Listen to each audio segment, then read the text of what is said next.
నమస్కారం అనిల్ సింగ్ గారు. నమస్తే శిరీష. సో మనం బేసిక్గా ఖర్చులు చేస్తూ ఉంటాం. మనం ఒక మంత్లీ శాలరీ వచ్చింది అంటే నిత్య అవసరాలకి కొంచెం అని అండ్ అదే విధంగా ఇలా మనం సేవ్ చేసుకున్నా కూడా బట్ కొన్ని సార్లు అనవసరంగా మనీని వృధా చేస్తూ ఉంటాం. అలా వృధా పరంగా మనం చూసుకున్నట్లయితే ఏది ఎక్కువగా ఏ వేలో మనం ఎక్కువగా మనీని వేస్ట్ చేస్తున్నాం, దాన్ని కరెక్ట్ వేలో ఇన్వెస్ట్ చేస్తే మనం మనీ ఎంతవరకు సేవ్ చేసుకునే అవకాశం ఉందంటారు? తాకట్టులో ఉన్న బంగారాన్ని విడిపించి ఆ రోజు ఆన్లైన్ రేటుకే మేము కొంటాం. Sharma gold company. డబ్బు గురించి, సేవింగ్స్ గురించి ఎప్పుడు అందరూ పట్టించుకోవాలి, కాదని కాదు. చాలా చాలా చాలా ఇంపార్టెంట్. కానీ ఒక స్మార్ట్ పద్ధతిలో చేయాలి అంటే ఆ పర్సన్ కూడా అంత స్మార్ట్ అయి ఉండాలి. ఫస్ట్ అండ్ ఫార్మోస్ట్ మనమందరం ఏంటంటే చాలా మట్టుకు ఈగోలో బ్రతికేయడము, ఓవర్ కాన్ఫిడెన్స్తో ఉండడము, నాకేమవుద్దులే, నేను అసలు ఈ భూమి మీద పుట్టానంటే I'm a special person, so నాకేం జరగదు అని చెప్పి ఆ ఓవర్ కాన్ఫిడెన్స్ ఉంటుంది చూడండి, అదే తీసుకెళ్ళి తగలబెడుతుంది ఆ మనిషిని. సో ఫస్ట్ అండ్ ఫార్మోస్ట్ ఏంటంటే, మీరు చెస్ ఆడతారా శిరీష? బికాస్ జనరల్గా ఏంటంటే నేను ఒక్కడినే ఉన్నప్పుడు నేను ఆడతాను ఎక్కువగా. అంటే నేనే ప్లేయర్ని అండ్ నేనే ఆపోనెంట్ని, ఓకేనా? సో జనరల్గా ఏంటంటే మనలో మనం ఒక భావం ఉంటుంది, అంటే నన్ను నేను ఓడించుకోగలుగుతానా లేదంటే నన్ను నేను గెలిపించుకోగలుగుతానా అన్న ఒక థాట్ అనేది మాత్రం ఫిక్స్డ్గా ఇక్కడ ఉంటుంది మీకు మైండ్లో. నేను ఆ ఆపోనెంట్ని ఎప్పుడు నేను ఓడించాలి, అది నేనేనైనా సరే ఇంకెవరైనా సరే, అవునా కాదా? సో ఆపోనెంట్ మాత్రం ఖచ్చితంగా ఓడిపోవాలి. సో గేమ్ ఆడేటప్పుడు మన మైండ్లో అంత గట్టిగా మనం నిర్ణయించుకున్నప్పుడు మన నిజ జీవితంలో మనం అంత సీరియస్గా ఎందుకు ఉండకూడదు? ఇదొక జస్ట్ గేమే కదా. ఆ గేమ్కి అంత పట్టున్నప్పుడు మీకు నిజ జీవితంలో ఉంటే మంచిదా కాదా? ఖచ్చితంగా మంచిదే. సో నేనేం చెప్తానంటే, జస్ట్ ఇన్ కేస్ అందరూ ఊహిస్తున్నారు నేను ఒక కోట్లాధికారి అవ్వాలని చెప్పేసి, ఎలా అవ్వాలి అసలు? ఫస్ట్ ఆఫ్ ఆల్ ఒక దారి ఉంటుంది కదా దానికి. ఒక ఎగ్జాంపుల్ తీసుకుందాము.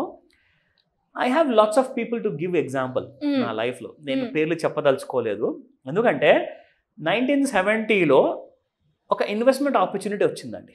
ఆ ఇన్వెస్ట్మెంట్ ఆపర్చునిటీ అదేంట్రా బాబు, అది ఇప్పుడు అసలు రానట్టు అప్పుడే వచ్చినట్టు ఏంటంటే, ఇది ఒక క్లాసిక్ ఎగ్జాంపుల్. నేను చెప్తున్నాను, ఇది ఒక క్లాసిక్ ఎగ్జాంపుల్. ఈ ఎగ్జాంపుల్ని మీరు మిగతా జీవితంలో మిగతా చేసుకుంటూ ఆనందించుకుంటూ దాంతోపాటే ఈ ఆపర్చునిటీ కూడా మీరు అందుకోవచ్చు. అంటే అలాంటి ఛాన్స్ ప్రతి సంవత్సరం వస్తుంది, ప్రతి నెల వస్తుంది.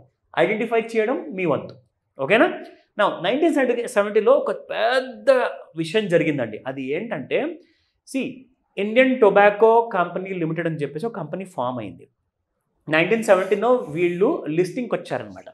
సో ఆ రోజున వీళ్ళ ఇన్వెస్ట్మెంట్కి ఫేస్ వాల్యూ పర్ షేర్ చూసుకుంటే ₹3 మాత్రమే. సో ఆ టైంలో, అదే టైంలో ఇదే ఐటీసీ మ్యానుఫ్యాక్చర్ చేసే సిగరెట్ పేరు, అది చెప్పదలుచుకోలేదు, బట్ స్టిల్ అందరి అండర్స్టాండింగ్ కోసం చెప్పదలుచుకున్నాను. పబ్లిసిటీ అసలు చేయట్లేదు. గోల్డ్ ఫ్లాగ్ అనేది ఒక పేరు ఉండదండి. సో ఆ సిగరెట్ ఒకవేళ ఎవరన్నా వాడితే ఆ టైంలో రూపాయికి వచ్చేది ఒక ప్యాకెట్ 10 సిగరెట్లది. అదే టైంలో ఒక చైన్ స్మోకర్ ఒకవేళ 20 సిగరెట్లు పర్ డే తాగితే ₹2 అనమాట వాళ్ళ ఖర్చు పర్ డే. నెల మొత్తం చూసుకుంటే ₹60. ఈ రోజున 2024లో మనం ఉన్నాము. ఒక cigarette approximate is costing around ₹20 per cigarette. అంటే మీరు ఒకవేళ 20 కాదు 10 తాగుతున్నారనుకుంటే కూడా ₹200 పర్ డే. అంటే నెల మొత్తంలో 30 రోజుల్లో మీరు ఖర్చు పెడుతుంది ₹6,000 ఇక్కడ.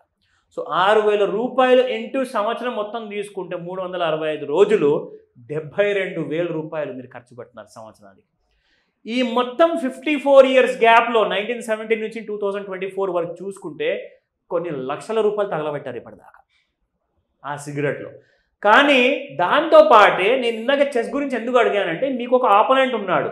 సో ఆ ఆపోనెంట్లో కూడా మీరే ఉన్నప్పుడు ఖచ్చితంగా రెండు వైపులా మీరు ఆలోచించేసి సిగరెట్ తాగేసి మీ హెల్త్ని ఎలాగో పాడు చేసుకుంటున్నారు. కనీసం ఆ సిగరెట్ కంపెనీ ఏదైతే లిస్ట్ అయిందో దాన్ని ₹3 కొన్నారా? అది ఏం జరిగిందో మీకు చెప్తా.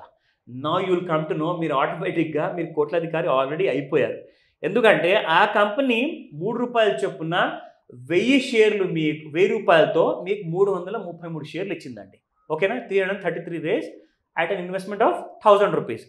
అదే కాస్త మీకు కంపెనీ ఏం చేసిందంటే, it has been going on giving you bonuses ఇచ్చిందనమాట.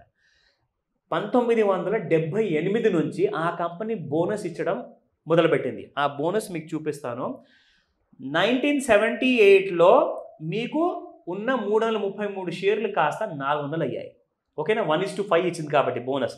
1980లో 480 shares అయ్యాయి, 960 షేర్స్ 1989లో, 1991లో 1280 షేర్స్ అయ్యాయి మీ 333 షేర్లు కాస్త. 1994లో 2560 షేర్స్ అయిపోయాయి. ఎందుకంటే కంపెనీ బోనస్ ఇస్తూనే ఉంది ఎవరైతే లాంగ్ టర్మ్ అయిన ఇన్వెస్ట్మెంట్ చేశారో. 2005లో ఈ కంపెనీ ఏం చేసిందంటే బోనస్ ఇవ్వాల, ఇప్పుడు ఏమిచ్చింది తెలుసా, స్ప్లిట్ ఇచ్చింది. స్ప్లిట్ అంటే ఏంటంటే మీ దగ్గర ఉన్న 10 రూపాయల ఫేస్ వాల్యూ షేర్ కాస్త దాన్ని మొత్తానికి కట్ చేసేసి 10 కట్ చేసింది. అంటే మీ కంపెనీ షేర్ వాల్యూ రూపాయి అయిపోయింది. మీ దగ్గర ఉన్న 2560 షేర్లు కాస్త 38,400 షేర్స్ అయ్యాయి స్ప్లిట్ వల్ల. దాని తర్వాత 2010లో 7,680 షేర్స్ అయ్యాయి. ఓకేనా, ఎక్స్ట్రాగా బోనస్ వచ్చిందనమాట. దాని తర్వాత అదే షేర్స్ కాస్త మీకు 2016లో 1,15,200 షేర్స్ అయ్యాయి. ఈ రోజున కంపెనీ షేర్ వాల్యూ ఎంత ఉంది తెలుసా, పర్ షేర్ 3 రూపాయలు ఉన్న షేర్ కాస్త it has become 499 rupees 70 Paisa.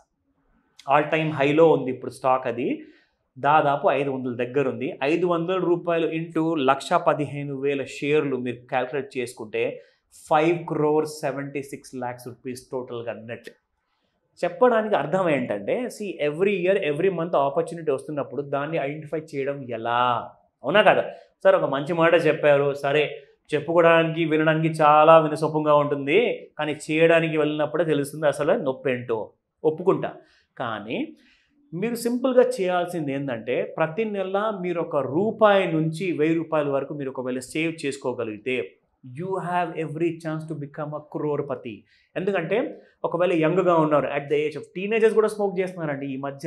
College పిల్లలు వదిలేండి, అసలు స్కూల్ పిల్లలు కూడా స్మోక్ చేస్తున్నారు. వీళ్ళందరూ కూడా if they take it seriously, నేను నా హెల్త్ ఎలాగో పాడు చేసుకుంటున్నాను, నేను ఖచ్చితంగా ఇన్వెస్ట్మెంట్ గురించి ఆలోచించాలని చెప్పేసి మీరు ₹1 కూడబెట్టారనుకోండి, నెక్స్ట్ 20 to 30 ఇయర్స్లో you are bound to become a Crorepati.